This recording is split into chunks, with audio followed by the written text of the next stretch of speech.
Hi everyone. Okay, I'm just come on to make a shortish video about my use of visuals to support some things within my family and our home.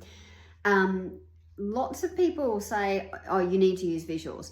And I also hear lots of people say, great, what kind of visuals? How do I use them? Why am I using them? So it's not as simple as it sounds, but I'm just going to show you an example. Now, what I want to be really clear about is there is no strategy that works 100% of the time. Okay, it just doesn't exist. And that's okay. Okay, so my aim with this is if it works half the time, then that's a massive win for me, and I'll be happy about that. So a couple of months ago, I moved spaces in our house in order to set up an office.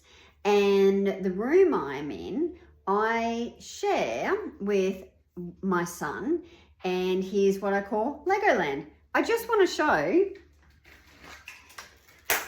oh, how awesome is this? This is one of his latest creations. So for those of you who love Lego, I mean, this is amazing. I wouldn't even know where to begin.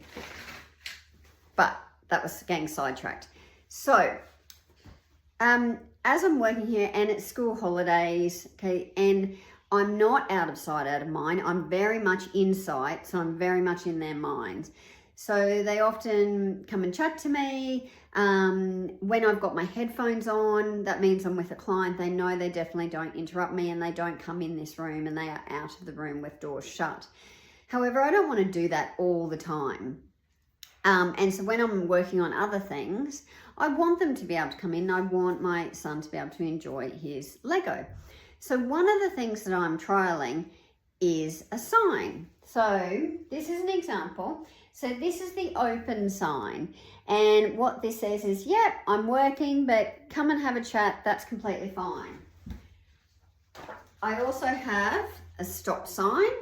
So this will go alongside, say, when I'm working with clients or when I'm working with something that I really need to be deep in thought about and not interrupted at all, unless, as we say, the house is on fire or someone's bleeding. The other sign is ask. So come and check with me first if I can talk. Like I said, nothing works 100% of the time, but if it works half the time, then I'm really, really happy about that. Now, thinking about these visuals, in particular, there's 4 key reasons that I'm doing this. So 1, it's going to support my emotion regulation and it's going to support their emotional regulation. 2, it's going to give us structure and predictability. So I'm going to feel like I have some control over how my day is looking. 3, it reduces cognitive load for me. I don't have to think about, can I talk, yes or no? What words am I going to use to explain whatever I need to explain to whoever in the family? It also reduces their cognitive load because they're not having to process as much instructions because the visual gives a really quick instruction of the status quo at that point in time. And 4, it supports working memory. So it's really hard for lots of us. We might have a moment where we say, I can talk in 5 minutes, and we set the timer, but it's hard to keep that in your head. And sometimes it can drop out, and that's part of being neurodivergent. But if we have the sign there, that helps keep it in the head, and you can keep checking rather than trying to remember it because increased load on your working memory. So having to remember it without the use of a visual prompt increases stress and decreases capacity.